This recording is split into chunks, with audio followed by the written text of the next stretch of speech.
तो हेलो दोस्तों, आप सभी का स्वागत है हमारे नए यूट्यूब चैनल आईटी प्रिपरेशन में। तो आज का हमारा टॉपिक है dot net interview questions and answer part 2 और कंपनी है टीसीएस। टीसीएस के जो सारे इंटरव्यू क्वेश्चंस है डॉट नेट पे मैं अभी जल्दी लेके आने वाला हूँ। बट ये जो मेरी सीरीज है ये बल्कि प्रिपेयर इंटरव्यू क्वेश्चंस जो अभी फिलहाल में मतलब कल ही मैंने सारे इंटरव्यू क्वेश्चंस जो मेरे फ्रेंड्स से लिए हैं वही लिस्ट है सारी की सारी, जिसने इंटरव्यू दिए है कल 10 बजे दिया था उसने और मुझे दे दिया था पूरा लिस्ट। तो मैं वही लिस्ट प्रिपेयर कर रहा था आज दिन से। तो वही मैं आपके लिए लेके आया हूँ और ऐसे ही मैं आपके लिए ज़्यादा से ज़्यादा वीडियोस लेके आऊँगा। पूरा आईटी प्रिपरेशन में आपकी हेल्प करूँगा बहुत सारे टॉपिक में। मेरे पास है जो आपको इंटरव्यू में बहुत सारी हेल्प करेगा। अभी तो मैंने बहुत सारी कंपनीज चेंज किए, बहुत सारे इंटरव्यूज दिए, तो जितना एक्सपीरियंस है मैं आपके साथ शेयर करना चाहता हूँ। बट टाइम बहुत कम रहता है और इतने सारे वीडियोस लाना भी मुश्किल है। तो इसलिए मैं जितना चाहता हूँ उतना वीडियोस लेके आना चाहता हूँ आपके लिए। तो प्लीज़ चैनल को सब्सक्राइब करें ताकि मैं ऐसे ही वीडियो आपके लिए लेते आता रहूँ और ज़्यादा से ज़्यादा लोगों की हेल्प करता रहूँ, ठीक है? तो चलो आज का टॉपिक स्टार्ट करते हैं। हमारा टॉपिक है dot net interview questions and answers part 2। अ, तो आज के क्वेश्चंस है जो एक बार देख लो आप। कोडिंग क्वेश्चंस से स्टार्ट करूँगा। 2 कोडिंग क्वेश्चन पूछे थे उसको। एक तो रिवर्स स्ट्रिंग का पूछा था without using built in methods. आपको पता है कि कुछ बिल्ट इन मेथड है डायरेक्टली आपके स्ट्रिंग को रिवर्स कर देते हैं हमारे सी शार्प में। तो विदाउट उसको यूज़ किए हमें रिवर्स का कोड बनाना था। ठीक है? उसको बनाना था एक्चुअली। और हमें एक सेकंड भी लिखा हुआ है कि C sharp count occurrence of each character in on a string. मतलब हमारी एक स्ट्रिंग है और उसमें अगर हमने हेलो लिखा है तो उसमें एच कितनी बार रिपीट हुआ है, ई कितनी बार रिपीट हुआ है, उसका काउंट, हर एक कैरेक्टर का काउंट निकालना है हमारे प्रोग्राम के हिसाब से। तो उसको ये भी पूछा गया था, ठीक है? और सेकंड है एसक्यूएल क्वेरीज, उसको 2 एसक्यूएल क्वेरी पूछी थी। एक तो सेकंड है सैलरी फ्रॉम एम्प्लॉयी टेबल और दूसरी पूछी गई थी उसको कि एक टेबल में एम्प्लॉयी टेबल में जेंडर रहता है एक, मतलब अगर राहुल है उसका मेल है और समझ लो कोमल है उसका एफ फीमेल है। मतलब उसका उसमें कॉलम में एम और एफ लिख के आया है, ठीक है? तो उसको पूरा दिखाना है हमें डेटा के साथ। तो यही है कि हमें जो कॉलम में डेटा है एम और एफ उसको रिप्लेस करके पूरा डेटा दिखाना है मेल और फीमेल उसके सामने, ठीक है? तो ऐसे ही क्वेरी पूछी गई थी। तो मैं चलो। और नेक्स्ट है डॉट नेट के क्वेश्चंस। एक तो डिजाइन पैटर्न पे नॉर्मली क्वेश्चन पूछा ही जाता है हमेशा और उसमें ही है मिडलवेयर क्या रहते हैं डॉट नेट में, डॉट नेट कोर में, ठीक है? तो उसके एग्जाम्पल भी है, पूछे गए हैं कि क्या एग्जाम्पल है मिडलवेयर्स के। और ऑथेंटिकेशन मेथड्स पूछे गए कि हम डॉट नेट एप्लीकेशन विच ऑथेंटिक मेथड कौन से यूज करते हैं। और की डिफरेंस पूछा गया है डॉट नेट फ्रेमवर्क और डॉट नेट कोर में। ये बहुत बहुत इंपॉर्टेंट क्वेश्चंस है। इसके लिए ही मैंने वो सारी लिस्ट मंगाई थी मेरे फ्रेंड से और क्वेश्चन देखते ही मैं समझ गया था कि ये सारे जो क्वेश्चन है बहुत सारी कंपनीज में रिपीटेड होते हैं। तो प्लीज अंत तक बने रहिए और क्वेश्चंस को देखिए और समझिए, ठीक है? तो नेक्स्ट है स्कूल क्वेश्चंस पूछे गए थे 2। उसमें है इंडेक्सेस। आपको पता है बहुत बड़ा टॉपिक है इंडेक्सेस एसक्यूएल में। और how can we improve the performance of SQL procedure and dot net code. ये 2 क्वेश्चंस हो गए एक इसमें। बट हम उसको भी देख लेंगे, ठीक है? और एंगुलर स्पेसिफिक क्वेश्चन भी पूछे गए थे एओटी और जेआईटी कंपाइलर्स के रिलेटेड और एनजीओनिट लाइफ साइकिल हुक्स के रिलेटेड और कंस्ट्रक्टर के रिलेटेड क्वेश्चन पूछा गया था, ठीक है? और different types of forms in angular कौन से हैं वो सारे पूछे गए थे। तो हम स्टार्ट करते हैं आज का टॉपिक और स्टार्ट करते हैं हमारे क्वेश्चन फर्स्ट से, ठीक है? तो पहला क्वेश्चन है हमारा, write a program in C sharp to reverse a string without using built in methods. तो हम विदाउट बिल्ट इन मेथड्स हमारी स्ट्रिंग को रिवर्स करेंगे। बट मैं बताना चाहता हूँ, अब मैं स्क्रीनशॉट लेके आ रहा हूँ क्योंकि मैं अगर आपको अगर कंपाइलर से भी बताऊँ ऑनलाइन कंपाइलर से तो हमारा टाइम ज़्यादा है और बहुत लंबा वीडियो बनेगा, ठीक है? तो मैं आपको स्क्रीनशॉट से ही बताता हूँ, ठीक है? तो यहाँ पे देखिए, यहाँ पे इनपुट में हमारी स्ट्रिंग ले ली उन्होंने, रीड कर लिया कंसोल से। और रिवर्स स्ट्रिंग के फंक्शन में हमारी स्ट्रिंग की वैल्यू आ गई। तो यहाँ पे उसने सिंपली क्या किया पता है? पूरा लूप उल्टा ही घुमा दिया, ठीक है? और स्ट्रिंग रिजल्ट लेके हमारे जो स्ट्रिंग आई में जो जो एक वैल्यू आ रही थी उसकी स्ट्रिंग की जो फर्स्ट वैल्यू आ रही थी वो ऐड कर देगा रिजल्ट में। और रिजल्ट मतलब उल्टा घुमा रहा है स्ट्रिंग को, ठीक है? हेलो है तो फिर वो पहले ले लेगा वो रिजल्ट में डाल देगा, ठीक है? तो मतलब आगे से चलने के बजाय वो पीछे से चली गई लूप, क्योंकि यहाँ पे देखते हैं आप आई स्ट्रिंग डॉट लेंथ से स्टार्ट हो रही है -1 से। जो भी स्ट्रिंग लेंथ की -1 जो निकलेगा वो पीछे से निकलेगा, ठीक है? तो आई की वैल्यू वहाँ से स्टार्ट होगी और आई ग्रेटर देन इक्वल टू 0 रहेगा और हमारा आई माइनस माइनस हो जाएगा। तो पूरा लूप ही उल्टा घुमा दिया। उल्टा घुमाने की वजह से हमारा स्ट्रिंग की जो डेटा है पूरा उल्टा आएगा, उल्टे से स्टार्ट होगा। मतलब जो लास्ट का जो कैरेक्टर रहेगा स्ट्रिंग में वो फर्स्ट ऐड हो जाएगा रिजल्ट में। तो ऐसे ही उसने पूरा स्ट्रिंग उल्टा घुमा के रिजल्ट घुमा दिया और रिटर्न कर दिया, ठीक है? तो ये बहुत-बहुत सिंपल है हमारे रिवर्स को स्ट्रिंग रिवर्स करने के लिए, तो इससे आपको सिंपल कुछ नहीं मिलेगा। तो ठीक है। हमारा सेकंड क्वेश्चन है, write a program in C sharp count the occurrence of each character in string. आप हमें हर एक कैरेक्टर की हमें कैरेक्टर काउंट करना है, जो भी हमारी स्ट्रिंग में रहेगा, ठीक है? तो समझ लो हमारा एक स्ट्रिंग भेज रहे हैं हम और उसको हमें काउंट करना है। हेलो में हमें समझ सकते हो, हेलो में डबल एल आता है, तो एल एल कितनी बार आए? 2 बार, तो उसको काउंट निकलेगा एल इक्वल टू 2, ठीक है? तो ऐसा काउंट हमेशा हमारा काउंट कैरेक्टर में निकल जाएगा, ठीक है? तो हमारे यहाँ पे डिक्शनरी लिया है, ठीक है? डिक्शनरी हमारा हमेशा की और वैल्यू हमारा होल्ड करता है, और की वैल्यू होल्ड करता है, तो की वैल्यू के हिसाब से हम डेटा स्टोर करेंगे। हमारी की रहेगी कैरेक्टर और डेटा रहेगा हमारा इंट, वैल्यू हमारी रहेगी इंट में, हमारा काउंट रहेगा 1, 2, कितनी बार रिपीट हुआ है वो कैरेक्टर वो रहेगा, ठीक है? तो हमने लूप लूप चलाया, और दोस्तों मैं बोल दूँगा कि हमने रिवर्स स्ट्रिंग देखा पीछे, तो हमेशा जो भी रहता है इंटरव्यू लेने वाला, वो टाइम कॉम्प्लेक्सिटी, स्पेस कॉम्प्लेक्सिटी ये पूछ लेता है, तो प्लीज़ उसके हिसाब से आप टाइम कॉम्प्लेक्सिटी निकाल लेना कि ओमेगा एन है, ओमेगा एन स्क्वायर है और ओमेगा एन लॉग एन है। तो आप बहुत सारे यहाँ पे टाइम कॉम्प्लेक्सिटी, स्पेस कॉम्प्लेक्सिटी निकाल सकते हो, और ये पूछता है हमेशा, अगर पूछा तो उसने, तो आपके पास आंसर चाहिए कि कितना उसको टाइम लगता है, ठीक है? तो और यहाँ पे फॉर ईच लगा लिया, और स्ट्रिंग, हर एक स्ट्रिंग को उसके कैरेक्टर के साथ एक कर दिया, और कैरेक्टर वहाँ पे देख रहा है कि वो एम्प्टी है कि नहीं। कैरेक्टर अगर एम्प्टी है तो वो अंदर जाएगा ही नहीं, ठीक है? अगर नहीं है एम्प्टी तो वो अंदर आएगा, और वो देखेगा कि ये डिक्शनरी में कुछ पड़ा हुआ है, कि कुछ कैरेक्टर पड़ा हुआ है पहले से। अगर नहीं पड़ा हुआ है तो वो ऐड कर देगा कैरेक्टर को, और उसका काउंट कर देगा 1, ठीक है?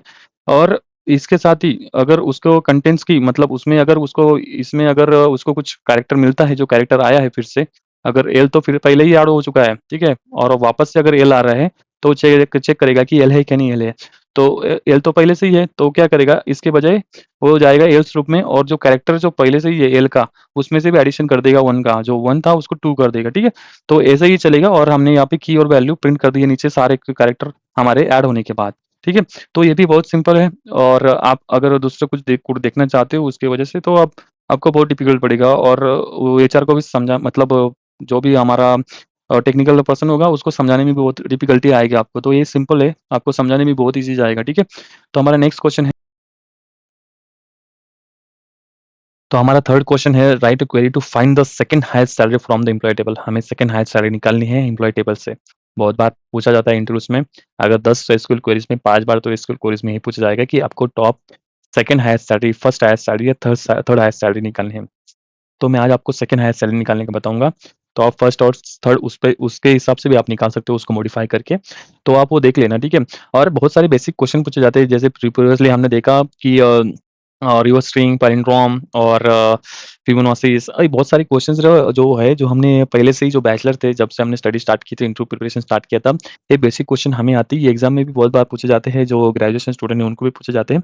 तो ये मतलब एक्सपीरियंस पर्सन को भी हमेशा पूछा जाता है, ठीक है? ऐसा नहीं कि फ्रेशर्स को ही पूछा जाता है, क्योंकि जो इंटरव्यू का जो पीरियड रहता है, आधा घंटा, 1 घंटा रहता है, और इस इतने से टाइम में भी वो इतना बड़ा टॉपिक कवर नहीं कर सकते कि आपको ऐसा मुश्किल क्वेश्चन दे दे और आप वो सॉल्व करते बैठ जाओ।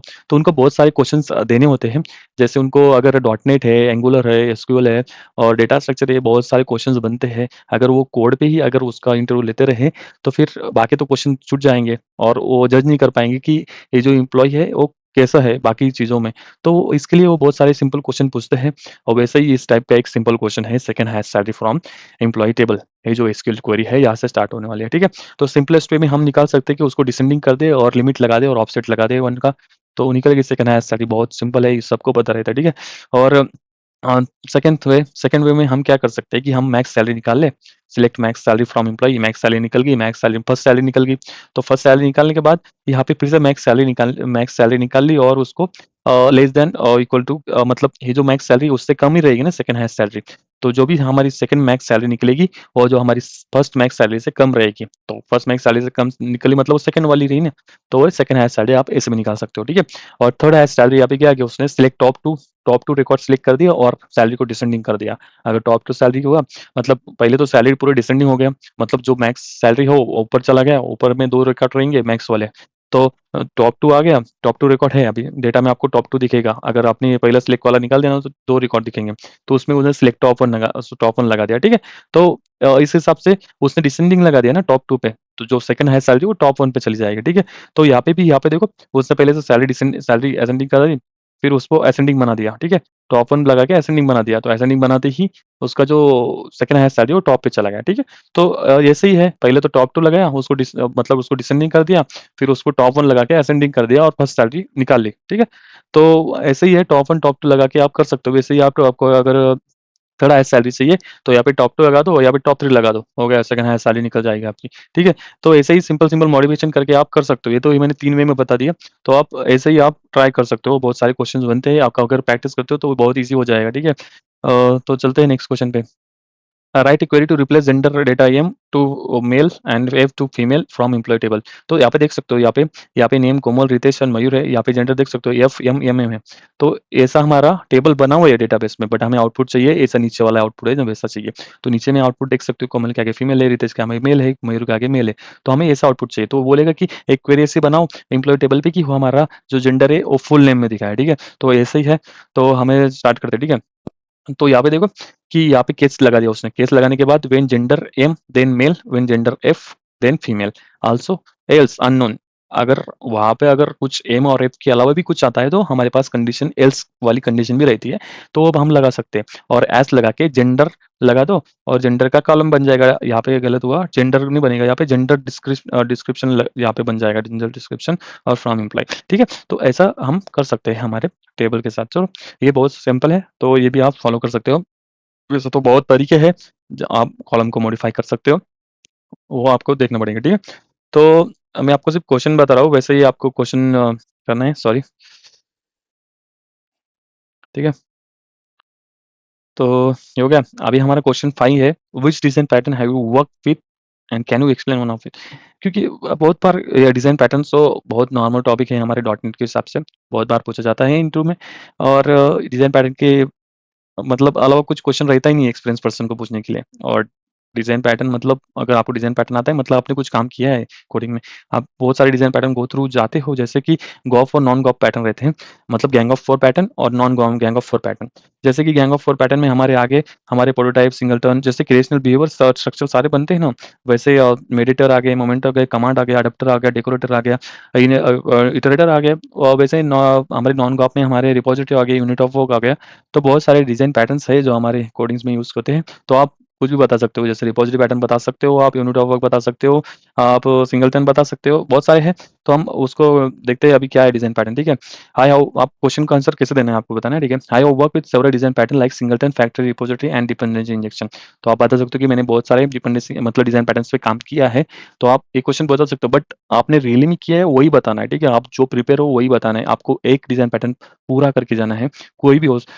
बट याद रखना कि सिंगलटन ताकि अवॉइड करो, कारण कि सिंगलटन सबको पता रहता है कि सिंगलटन एक ही इंस्टेंस बनाता है और वही इंस्टेंस थ्रू आउट एप्लीकेशन में सर्व करता है।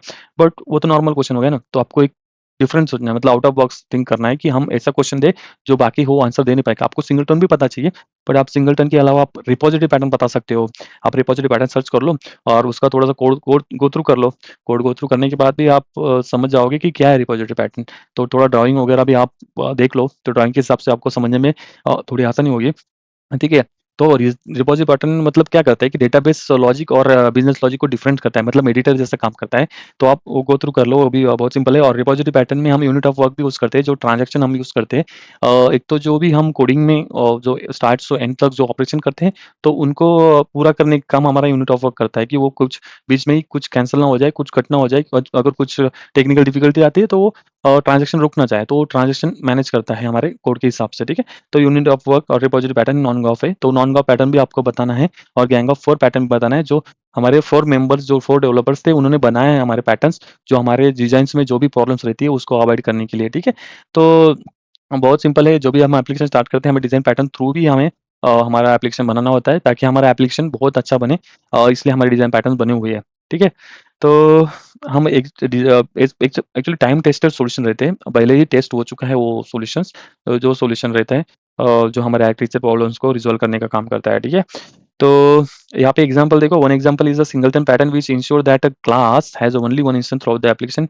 I use login service to ensure that all component of the application share the same logger instance. This is prevent a duplicate logger and saves the memory. तो वही example हो गया, single pattern one instance बनाता है through out the application को देने के लिए। जैसे कि हम लॉगिन करते हैं एप्लीकेशन में, लॉगिन हमें हर हमारा पूरा एप्लीकेशन में लॉगिन लगता है, तो उसके लिए हमारा सिंगलटन यूज़ कर सकते हैं, या कनेक्शन स्ट्रिंग के लिए भी यूज़ करते हैं, कनेक्शन स्ट्रिंग के लिए भी यूज़ कर सकते हैं, हमारे डेटाबेस कनेक्शंस के लिए भी यूज़ कर सकते हैं। जैसे कि हम मल्टीपल डेटाबेस को हम प्रोवाइड करते हैं, डेटाबेस कनेक्शन स्ट्रिंग प्रोवाइड करते हैं, तो कनेक्शन स्ट्रिंग अलग-अलग रहती है हमारी। बट हम इंस्टेंस को एनवायरनमेंट के हिसाब से भी यूज़ कर सकते हैं नहीं। तो वैसे आप पैटर्न में सिंगलटन पैटर्न में यूज़ कर सकते हो, ठीक है? तो आप गो थ्रू कर लो और पक्का एक पैटर्न करके जाना अच्छे से, और सिंगलटन को तो करके ही जाना है, क्योंकि नॉर्मल है, बहुत सारे जो स्टूडेंट रहते हैं वो सिंगलटन पे ही फ़ोकस करते हैं ज़्यादा। बट आपको कुछ आउट ऑफ बॉक्स देखना है और कुछ नया जो डिज़ाइन पैटर्न है वो लेके आना है और उस पे स्टडी करना है, ठीक ना? आपका इंप्रेशन बहुत पॉजिटिव जाएगा, ठीक है? तो what is middleware in dot net? Can you provide the examples? Dot net middleware क्या है? डॉट नेट में एग्जांपल प्रोवाइड करना है, ठीक है? Middleware is the dot net is a software that processes the HTTP request and response in the pipeline.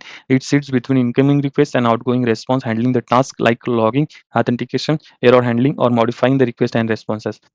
Middleware हमारे dot net core में एक सिपाही जैसा काम करता है दोस्तों। जैसे सिपाही रहता है ना, गेट के बाहर खड़ा रहता है और कुछ कोई भी आया तो फिर वो मतलब सिपाही को बोलना पड़ता है कि हमें जाना है अंदर, तो आपको फिर बोलेगा सिपाही कि आपके पास कुछ है, प्रूफ है, आपका आधार कार्ड है, कुछ है? तो हाँ, आधार कार्ड है। तो आधार कार्ड से हिसाब से वो आपको ऑथेंटिकेट कर लेगा कि आपको हाँ, आपको परमिशन है, ऑथेंटिकेशन है आपको, तो वो जाने देगा, ठीक है? फिर बाद में आप अंदर जाओगे, तो अंदर जाने के बाद आपको अलग एक गेट मिलेगा, बट वहाँ पे पता चलेगा कि आपको थंब लगने वाला है। तो थंब लगने के बाद आप थंब लगाए और आप अंदर चले गए, ठीक है? आपको परमिशन मिल गई। तो वो हो गया ऑथराइज़ेशन, मतलब एक तो आपको ऑथेंटिकेट हो गया, आपको एक मतलब अंदर चले गए, फिर अंदर जाने के बाद आपको एक डोर मिला, उसको ऑथराइज़ेशन मिल गया। तो ये सिंपल है, आपको एप्लीकेशन में जाने के लिए लॉगिन करना पड़ता है, लॉगिन करने के बाद ऑथेंटिकेशन हो गया, बट आपको कोई फीचर चाहिए, फीचर का एक्सेस चाहिए, तो आपको वो फीचर का एक्सेस मिलने के लिए आपको ऑथराइज़ेशन चाहिए। तो दोस्तों, ये जो ग्लोबल लेवल की ऑथेंटिकेशन होती है ना, मिडलवेयर थ्रू ही होती है हमारे डॉट नेट कोर में। तो बहुत सारी है, और हम ग्लोबल इवेंट हैंडलिंग, ग्लोबली हम एरर हैंडल कर सकते हैं। हमारा ग्लोबल जो भी ऑपरेशन होता है, एप्लीकेशंस जो भी हमारे रिक्वेस्ट रिस्पॉन्स जाता है, हमारा मिडलवेयर थ्रू जाता है। तो मिडलवेयर में बहुत सारे स्टेप्स हैं, जैसे कि आप देख सकते हो कि राउटर है, अ, सॉरी, बिल्डर है हमारी, और यूज़ स्टैटिक फाइल्स है, यूज़ राउटिंग है हमारी, यूज़ ऑथराइज़ेशन है हमारी, और यूज़ रन है। तो बहुत सारी है स्टैटिक फाइल्स, मतलब हमारी जेक्वेरी और जेएस फाइल्स, बहुत सारी फाइल्स रहती है जो हम स्टार्टिंग में हमें प्रोवाइड करनी है, हमें लोड करनी है, तो वो भी हम यूज़ कर सकते हैं। अब ऐसे हम एरर कुछ हमारा एरर कुछ फटता है, हमारा ऑथेंटिकेशन में फटता है, तो हम एरर हैंडल कर सकते हैं ग्लोबल लेवल पे, और कुछ भी मॉडिफ़ाई करना है ग्लोबल लेवल पे, तो हम मिडलवेयर में कर सकते हैं। तो हमारे लोकल लेवल पे क्या होगा मॉडिफ़ाई करना, लोकल लेवल पे कौन करेगा? तो लोकल लेवल पे अगर हम एमएस यूज़ करते हैं, तो हमारे फ़िल्टर्स है, तो वहाँ पे फ़िल्टर्स हमारा जो कंट्रोल लेवल पे हमारा जो इवेंट हैंडलिंग का काम करता है, वो जो फ़िल्टर्स कर लेते हैं, ठीक है? तो बहुत सारे स्टेप्स है मिडलवेयर्स में, आप देख सकते हो, आप गो थ्रू कर सकते हो और सब। तो मैं आपको 1-2 ही बताऊँगा उसमें से, ठीक है? पहला होगा ऑथेंटिकेशन मिडलवेयर, यूज़ ऑथेंटिकेशन मैंने बोला, मैंने एग्ज़ाम्पल भी दिया आपको। स्टार्टिंग में हमारे रिक्वेस्ट रिस्पॉन्स यूज़र जब भी क्लिक करेगा खुद से, मतलब यूज़र कब भी लॉगिन करेगा, तो वो सर्वर को हिट करने से पहले मिडलवेयर थ्रू जाएगा। तो मिडलवेयर हमारा रिक्वेस्ट और रिस्पॉन्स, मतलब जो सर्वर हमारा रिस्पॉन्स मिलेगा, रिस्पॉन्स भेजने से पहले मिडलवेयर में जाएगा और फिर यूज़र के पास जाएगा। फिर यूज़र सेंड करेगा तो मिडलवेयर में जाएगा, मिडलवेयर से हमारे सर्वर पे जाएगा। तो ये समझ लो एक बीच का आदमी है नहीं? और देखो हमारा नीचे हमारा लॉगिन मिडलवेयर है, तो उसमें हमने यूज़ किया है यूज़ करके। तो जब भी हम यूज़ करते हैं ना, तो मतलब वो नेक्स्ट मिडलवेयर को पास करेगा। वो बोलेगा, आपको डिफरेंस पूछेगा यूज़ और रन में क्या डिफरेंस है? तो यूज़ क्या करता है कि हमारा जो भी करंट मिडलवेयर है उसको पास करता है, उसका होने के बाद सेकंड मिडलवेयर को पास करता है, नीचे वाले मिडलवेयर को, ठीक है? और वैसे ही रन वाला रहता है ना, हमारा लास्ट वाला मिडलवेयर रहता है, लास्ट वाला रहता है, तो वो लास्ट में ही हमेशा एग्ज़ीक्यूट होता है, वो स्टॉप कर देता है एग्ज़ीक्यूशन, सारा मिडलवेयर स्टॉप कर देता है, तो वो लास्ट में रहता है रन, ठीक है? तो बहुत सारे हैं, और ऑथराइज़ेशन है, स्टैटिक फाइल्स है, तो वो ये तो बता दिया मैंने, ठीक है? और बिल्डर है जो एप्लीकेशन को बिल्ड करता है, और देखा जाए तो फिर मैप है, जो हमारी यूआरएल के साथ मैप करती है हमारे कौन सा भी समझ लो यूज़र पे जाना है, और यूज़र पे स्लैश करके कुछ सामने मेथड्स वगैरह कुछ बने हैं, तो उसपे हमें कुछ दिखाना है, उसपे कुछ हमें कंडीशन लगानी है, तो वो भी हम मैप के थ्रू कर सकते हैं, ठीक है? तो बहुत सारे स्टेप्स है, तो आप गो थ्रू कर सकते हो, अगर आपको कुछ डीपली इन्फॉर्मेशन चाहिए तो आप जा सकते हो, ठीक है? और which authentication method have you used in dot net application? Authentication method हम कौन-सी यूज़ कर सकते हैं डॉट नेट में, ठीक है? तो उसमें हम यूज़ कर सकते हैं जेडब्ल्यूटी टोकन। जैसे मेरे प्रीवियसली मैंने एंगुलर के इंटरव्यू क्वेश्चन रिलीज़ किए, उसमें मैंने जेडब्ल्यूटी के बारे में बहुत सारा बताया है, तो आप वो गो थ्रू कर सकते हो, ठीक है? तो जेडब्ल्यूटी टोकन कुछ नहीं है, एक secure token based authentication API में, जिसमें हम लॉगिन करते हैं, हमारे यूज़रनेम पासवर्ड हम सर्वर को भेजते हैं, सर्वर हमें एन्क्रिप्टेड की भेजता है, और हम वो हमारे क्लाइंट साइड हमारे पीसी में, हमारे रैम में हम सेव कर लेते हैं, ठीक है? हम सेव करके रखते हैं, और उसका कुछ स्पेसिफिक टाइम रहता है, उस टाइम पे वो एक्सपायर होता है, फिर से हमें रिफ्रेश टोकन भेज के हमें एक नया जेडब्ल्यूटी टोकन लेना पड़ता है। तो ये हमारा सेशन मैनेज करने के लिए बेसिकली हम यूज़ कर सकते हैं, ऑथेंटिकेशन के लिए भी हम यूज़ कर सकते हैं नहीं, और कुकीज़ ऑथेंटिकेशन भी हम यूज़ कर सकते हैं। पहले हम कुकी ऑथेंटिकेशन, पहले हमारी एप्लीकेशन थी उसमें कुकी ऑथेंटिकेशन यूज़ करते थे।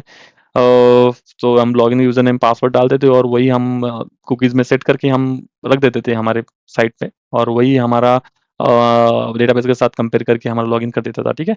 और OAuth 2.0 एक नया है, बहुत बहुत अच्छा है। मतलब एक आप देख सकते हो कि हम कौन-सा भी एप्लीकेशन हमें ब्राउज़र पे जाते हैं, हम कौन-सा भी एप्लीकेशन क्लिक करते हैं, तो हमें वो गूगल हमारे जीमेल पे लॉगिन करने को बोलता है, नहीं? और जीमेल से लॉगिन करो, फेसबुक से लॉगिन करो, लिंक्डइन से लॉगिन करो। हम गूगल पे क्लिक करते हैं, फिर गूगल पे क्लिक करने के बाद हमें वो गूगल का यूज़र नेम पासवर्ड पूछता है, फिर पासवर्ड भेजने के बाद आपको एप्लीकेशन का एक्सेस मतलब मिल जाता है, ठीक है? तो वो मतलब वो 2.0 में ही आता है डायरेक्टली, ठीक है? तो एक काम से मतलब एक थर्ड पार्टी लॉगिन कर लिया होता है, ठीक है? हम गूगल में और फेसबुक में तो हमारा अकाउंट रहता ही है, तो गूगल, फेसबुक क्या करता है, हमारे अकाउंट की जो जनरल इन्फॉर्मेशन रहती है, सिंपल इन्फॉर्मेशन रहती है, तो इन्फॉर्मेशन वो क्लाइंट के साथ शेयर करता है। जो भी हम एप्लीकेशन यूज़ करते हैं, उसके साथ लॉगिन करने के बाद वो इन्फॉर्मेशन शेयर करता है और उससे हमारी रजिस्ट्रेशन हो जाती है, ठीक है? हमें कुछ नहीं लगता, सिर्फ़ जीमेल से लॉगिन करना पड़ता है, कुछ यूज़र नेम, पासवर्ड कुछ लगता नहीं, डायरेक्टली लॉगिन कर देगा वो, ठीक है? तो ये हमारी OAuth 2.0 होगी, ठीक है? और विंडोज़ ऑथेंटिकेशन होगी। हाँ, विंडोज़ ऑथेंटिकेशन हो गई। बहुत सारे है एप्लीकेशन आजकल जो विंडोज़ ऑथेंटिकेशन यूज़ होते हैं। मतलब ये जो भी हम पीसी यूज़ कर रहे हैं डायरेक्टली, अभी कंपनी वाले जो पीसी रहते हैं वो डायरेक्टली विंडोज़ पे ऑथेंटिकेशन, आपको कुछ लॉगिन करने की ज़रूरत ही नहीं होती है। आपको कुछ एक्सेस चाहिए तो विंडोज़ ऑथेंटिकेशन थ्रू आपको एक्सेस मिल जाता है, ठीक है? तो वो विंडोज़ के बेस पे ही आपके जो आईपी एड्रेस, वो सारा कुछ देख के आपको ऑथेंटिकेशन दे देता है, ठीक है? तो उसको विंडोज़ बेस्ड ऑथेंटिकेशन बोल सकते हैं। तो हमारी रिक्वायरमेंट के हिसाब से हम कुछ भी चूज़ कर सकते हैं, ठीक है? ऐसा कुछ नहीं है। तो बस ज़्यादा तो हम जेडब्ल्यूटीटी टोकन यूज़ कर सकते हैं, ठीक है? तो जेडब्ल्यूटी के बहुत सारे क्वेश्चन्स आते हैं, तो आप जेडब्ल्यूटीटी टोकन, जेसन वेब टोकन आप गो थ्रू कर सकते हो एक बार, ठीक है? बहुत इंपॉर्टेंट टॉपिक है और आपको करना ही करना है। पूछते ही है कि ऑथेंटिकेशन में बहुत बार पूछे जाते हैं क्वेश्चन, बहुत ज़्यादा, वेरी, वेरी इंपॉर्टेंट टॉपिक है दोस्तों। तो आपको ये गो थ्रू ही करना है कि आपके एप्लीकेशन में जो भी हम एक्सपीरियंस पर्सन है, उसने प्रीवियसली कौन-सा ऑथेंटिकेशन यूज़ किया है, तो आपको पूरा प्रोसेस देख लो कि कैसा हुआ है लॉगिन, ठीक है? और जो फ्रेशर्स हैं उनको तो कुछ इतना नहीं है, बट आपको डेफिनिशन भी आपको देखना है बस, कि ये सारा जो ऑथेंटिकेशन है, वो क्या है और कैसे वर्क करता है, ठीक है? आपके लिए सिर्फ डेफिनिशन भी बहुत है। तो नेक्स्ट है, व्हाट आर द डिफरेंस की डिफरेंस बिटवीन नया dot net framework and dot net core. तो दोस्तों मैंने इसके लिए रिलेटेड तो मैंने पूरी रील बनाई है और वीडियो भी है मेरे पास, जो आपको मैं डिस्क्रिप्शन में दे दूंगा उसकी लिंक। और बहुत मतलब 12 पर टॉपिक है और आपको बहुत सारे मतलब, एक तो होता है कि डिफरेंस में एक दो ही क्वेश्चंस हम बता सकते हैं, जैसे कि डिफरेंस हम बता रहे, 3 पॉइंट बता रहे, एक के डॉट नेट फ्रेमवर्क के, डॉट नेट कोर के 3 पॉइंट्स बता रहे। तो आपको सफिशिएंट लगता है, बट मेरे हिसाब से अगर 3-3 पॉइंट करोगे तो आप भूल जाओगे ना 3 पॉइंट कौन से, तो आप अगर ज़्यादा पॉइंट करोगे तो आपको ज़्यादा पॉइंट्स याद रहेंगे, ठीक है? तो आप एक बार वो मेरे रील्स और वीडियो देख लो, उसमें आपको मिल जाएगा हमारे डॉट नेट कोर और डॉट नेट फ्रेमवर्क का डिफरेंस बहुत सारा डिटेल में। और वो मेरा स्टार्टिंग का पीरियड था, तो थोड़ा लैंग्वेज का प्रॉब्लम रहेगा उधर, अभी भी है थोड़ा प्रॉब्लम, बट कर रहा हूँ मैं थोड़ा रिकवर मेरे लैंग्वेज का। तो आप गो थ्रू करो और बहुत अच्छा टॉपिक है, प्लीज़ चैनल को सब्सक्राइब करें। बहुत सारे वीडियोज़ रहे मेरे पास अभी भी पेंडिंग, जो मुझे बनाने हैं। बहुत सारे क्वेश्चंस हैं जो मैंने लिख के रखे हैं, और बहुत सारे जो इंटरव्यू के लिए जो बहुत काम आने वाले हैं, जो बहुत-बहुत सारे टॉपिक है, मैं वो भी लेके आने वाला हूँ। तो प्लीज़ चैनल को सब्सक्राइब करें ताकि मैं ऐसे ही वीडियो आपके लिए लेके आता रहूँ, ठीक है? तो इंडेक्सेस, अभी ये हमारे एसक्यूएल का टॉपिक स्टार्ट हो गया, ठीक है? Explain the indexes in SQL, what are different types of and how do they work, ठीक है? तो इंडेक्सेस क्या रहते हैं, ठीक है? Indexes is a tool are used to speed up data retrieval by providing a quick way to locate rows in table similar to an index in a book. They improve the query performance, but they can slow down the write operation insert, update, delete because the index also needs to be updated. ठीक है? तो indexes basically जब भी हमें कुछ की base मतलब speed up और मतलब डेटा निकालना है डेटाबेस से कुछ भी, तो हम प्राइमरी की यूज़ करते नहीं। प्राइमरी की के हिसाब से हम डेटा जल्दी से निकाल लेंगे नहीं सर्च करके। तो ऐसे ही है कि हमारे इंडेक्स से हमारे क्या करता है कि हमारा क्विक वे प्रोवाइड करता है कि हम फास्ट डेटा हम निकाल सकें हमारे टेबल से। बट उसका एक डिसएडवांटेज भी है कि हम जो हमारे इंसर्ट अपडेट जो हम ऑपरेशन करते हैं डिलीट वाले, उसको थोड़ा टाइम लेता है नहीं। तो क्योंकि अगर हम समझ लो कि हमने एक इंसर्ट की क्वेरी बनाई और इंसर्ट की क्वेरी बनाने के बाद हमने कुछ कंडीशन लगाया, या अपडेट करने पे हमने कुछ कंडीशन लगाया, डिलीट पे हमने कुछ कंडीशन लगाया कि डिलीट समथिंग दिस आईडी, और हमारे पास लाख ऑफ रिकॉर्ड है, लैक्स ऑफ रिकॉर्ड।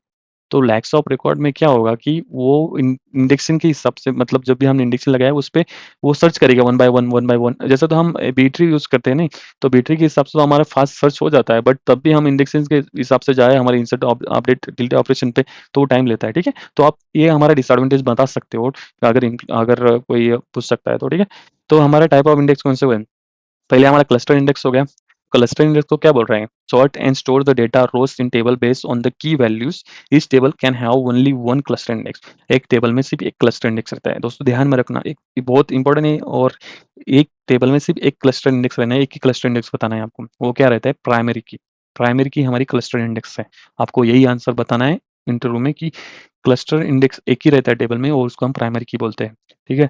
और नॉन क्लस्टर इंडेक्स बेसिकली हम देखा जाए तो एक टेबल में एक से ज़्यादा रह सकते हैं, मल्टीपल रह सकती है। ठीक है। तो यही डिफरेंस है। क्लस्टर इंडेक्स हम पूछा जाए तो एक फास्ट वे सर्च करने का काम करती है, नहीं। और नॉन क्लस्टर इंडेक्स हमारी वो हमारी यूनिक इंडेक्स होगी, यूनिक की होगी। यूनिक क्या करती है हमारी? और कंपोजिट कंपोजिट की होगी। तो मतलब जो भी हमारे 1 से 2 कॉलम हमारे जो देखो यहाँ पे हमारी यूनिक का क्या बता रहा है कि हमारे एक कॉलम को एक यूनिक बनाने का काम हमारा यूनिक की बताते हैं। हम यूनिक यूनिक लगा तो कुछ से भी कॉलम के सामने वो पूरा यूनिक डेटा ही एक्सेप्ट करेगा, ठीक है? और जैसे ही कंपोजिट की क्या रहती है, जो 2 और ज़्यादा कॉलम्स मिला के एक यूनिक कॉलम बनता है। मतलब 2 कॉलम हो गए और उसको मिला के एक यूनिक रिकॉर्ड बन गया, ठीक है? तो उसको हम कंपोजिट बोल सकते हैं। तो हमारी क्या हो गई? नॉन क्लस्टर इंडेक्स हो गई, ठीक है?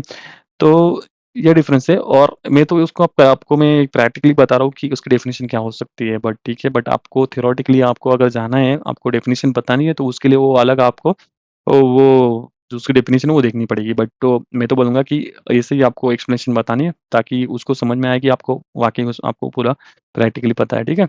तो हाउ दे वर्क, मतलब काम कैसे करते हैं हमारे इंडेक्सेस। तो indexes created a data structure like B tree hash table that SQL uses to locate rows faster when you query data. Database engine checks the index first to quickly find the required rows and avoiding the full table scan. तो यहाँ पे ना वो work कैसे करते हैं हमारे indexes? B tree use करता है या हैश टेबल्स यूज़ करता है। बी ट्री आप डेटा स्ट्रक्चर में पढ़े होंगे, ठीक है? तो वैसे राइट और लेफ्ट का रहता है। और राइट और लेफ्ट में अगर हमें समझ लो 12th इंडेक्स सर्च करनी है, ठीक है? 12 आईडी हमें सर्च करनी है और हमारे राइट साइड में हमारी वैल्यू है 7, 7 के नीचे सारे रिकॉर्ड है और 7 के ऊपर वाले हमारे मतलब समझ लो हम 12 है ना, 12 के नीचे वाले रिकॉर्ड राइट साइड में और 12 के आगे वाले रिकॉर्ड लेफ्ट साइड में। तो वो देखेगा कि हमारे कम वाला रिकॉर्ड किस साइड है, ज़्यादा वाला रिकॉर्ड किस साइड है। ज़्यादा वाला रिकॉर्ड हमें सर्च करना है, 12 से ऊपर रिकॉर्ड सर्च करना है तो लेफ्ट में जाएगा। और ऐसे ही मतलब वो राइट वाला सर्चिंग अवॉइड करेगा, ठीक है? तो मतलब वही है कि जल्दी से जल्दी सर्च कर लेगा फास्टर। और टेबल पूरा टेबल स्कैन करने की उसको ज़रूरत नहीं है, तो वो बीटी के हिसाब से ऐसे कर लेगा और फाइंड आउट कर लेगा, ठीक है? तो ऐसे ही हमारी इंडेक्सिंग यूज़ होती है और इसलिए बोलते हैं कि हमारा रेट फर्स्ट करने के लिए हम इंडेक्सिंग यूज़ करते हैं, ठीक है? तो आगे चलते हैं। Uh, how can you improve the performance of SQL procedure and dot net code? हम परफॉर्मेंस कैसे इम्प्रूव कर सकते हैं हमारे एसक्यूएल प्रोसीजर की एंड डॉट नेट कोड की? बहुत इंपॉर्टेंट टॉपिक है। मैं जो सारे क्वेश्चन बता रहा हूँ ना आपको बहुत-बहुत इंपॉर्टेंट है। आपको गो थ्रू करने हैं एक बार तो, ठीक है? एसक्यूएल प्रोसीजर कैसे इंप्रूव कर सकते हैं? एक तो ऑप्टिमाइज़ कर सकते हो क्वेरीज़। ऑप्टिमाइज़ क्वेरीज़ कर सकते हो। कैसे कर सकते हो आप ऑप्टिमाइज़ क्वेरी? तो अवॉइड सिलेक्ट स्टार, जो हम सिलेक्ट स्टार लिखते हैं ना हमेशा, कौन से भी सिलेक्ट स्टार दिस, तो हम प्रोसीजर में अगर लिखे ना तो बहुत टाइम लगेगा उसको, ठीक है? मतलब वो अवॉइड ही करना है सिलेक्ट स्टार करना। अब सारा का सारा रिकॉर्ड हमें दिखाना ही नहीं, ठीक है? मतलब जो नेसेसरी नहीं है वो कॉलम क्यों दिखाना? हमको हमें जो आउटपुट चाहिए वही दिखाना है, जो कॉलम चाहिए वही दिखाना है। स्टार लगा के सारे कॉलम हमें प्रिंट नहीं करने, ठीक है? तो हमें प्रॉपर फ़िल्टर यूज़ करना है और क्लॉज़ेस देख के समझ के उसको यूज़ करना है, ठीक है? और जॉइन ऑपरेशन ऑप्टिमाइज़ करने हैं। जो भी जॉइन ऑपरेशन यूज़ करेगा उसको ऑप्टिमाइज़ करना है और की और इंडेक्सिंग प्रॉपर लगानी है, ठीक है? तो उसके हिसाब से हमारी थोड़ा परफॉर्मेंस इंप्रूव होगी, ठीक है? और इंडेक्सिंग में देखें तो इंडेक्सिंग हम लगा सकते हैं। इंडेक्सिंग से हमारी परफॉर्मेंस बढ़ेगी, स्पीड अप करेगा डेटा। और स्टोर पोज़र हम यूज़ कर सकते हैं। स्टोर पोज़र में हम यूज़ करें तो हमारे जो डायनामिक एसक्यूएल क्वेरीज़ है वो रन होगी, फास्टर रन होगी, ठीक है? और एसक्यूएल पोज़र पहले से ही प्री कंपाइल होती है। और क्वेरी ऑप्टिमाइज़ में देखा जाए तो हम सब क्वेरी अवॉइड कर सकते हैं, ठीक है? जो भी हम सिलेक्ट फ्रॉम फिर से और सिलेक्ट फ्रॉम हम सब क्वेरी लिखते हैं, तो वो हम अवॉइड करनी है, ठीक है? और क्वेरी एनालाइज़ करनी है, परफॉर्मेंस जो भी हमारा क्वेरी है, हमें जो भी क्वेरी लिखते हो अब हमेशा हमें चेक करता रहना चाहिए, ठीक है? तो ये और इसमें बहुत सारे डिफरेंस है अभी भी जो आप चेक कर सकते हो, इंटरनेट पे अवेलेबल है। आप ये डालो टॉपिक, बहुत सारे क्वेश्चन्स आपको मिल जाएँगे, बहुत सारे इंप्रूवमेंट आपको मिल जाएँगे कि प्रोसीजर्स में हम कैसे इंप्रूवमेंट कर सकते हैं और क्या कर सकते हैं कि हमारा डेटा फ़ास्ट हो जाए। हम जैसे व्यू टेबल यूज़ कर सकते हैं नहीं? तो व्यू टेबल हम यूज़ कर सकते हैं जैसे कि हमारा लॉजिकल टेबल हो गया ठीक है? तो वो यूज़ कर सकते हैं हम। अम, तो वो भी परफॉर्मेंस हमारा इम्प्रूव करता है, ठीक है? और देखा जाए तो हम फंक्शन यूज़ कर सकते हैं। फंक्शन हमारा ब्लॉक ऑफ कोड रहता है जो हमारा जो रिपीटेड थिंग्स रहती है उसको अवॉइड कर देता है, ठीक है? तो बहुत सारी चीज़ें हैं। जो आप कर सकते हो प्रोसीजर्स में, और आप सर्च कर लो यार, बहुत सारे हैं। बट आपको 3-4 पॉइंट ध्यान में रखने हैं, मतलब आप बता सकते हो कि 3-4 पॉइंट हमको पता है कि आप कैसे परफॉर्मेंस इंप्रूव कर सकते हो। आपको प्रैक्टिकली क्वेश्चन भी पूछेगा, आपने कभी किया है कि कुछ ऑप्टिमाइज़ेशन कुछ किया है कैसा कुछ करके, ठीक है? तो डॉट नेट कोड में हम कैसे कर सकते हैं, ठीक है? आपको एक परफेक्ट डेटा स्ट्रक्चर देखना है। डेटा स्ट्रक्चर के हिसाब से अगर आप कोड लिखो तो आपको मतलब कुछ भी लिखो, आप डेटा स्ट्रक्चर के हिसाब से अगर करोगे, choose right data structure choose करोगे, तो आपका कोड अच्छा बनेगा, ठीक है? या और असिंक्रोनस प्रोग्रामिंग करनी है, मतलब आपको पता होगा सिंक्रोनस हमारा जो टाइम है बचाता है कोडिंग का, जो भी हमारा रन टाइम रहता है वो बचाता है, ठीक है? तो उसमें असिंक अवेट कीवर्ड यूज़ होते हैं हमारे फंक्शन मेथड के साथ, और उसको असिंक्रोनस प्रोग्रामिंग बोलते हैं, जो पैरेलली हमारे सारे फंक्शंस रन करता है और टाइम बचाता है, ठीक है?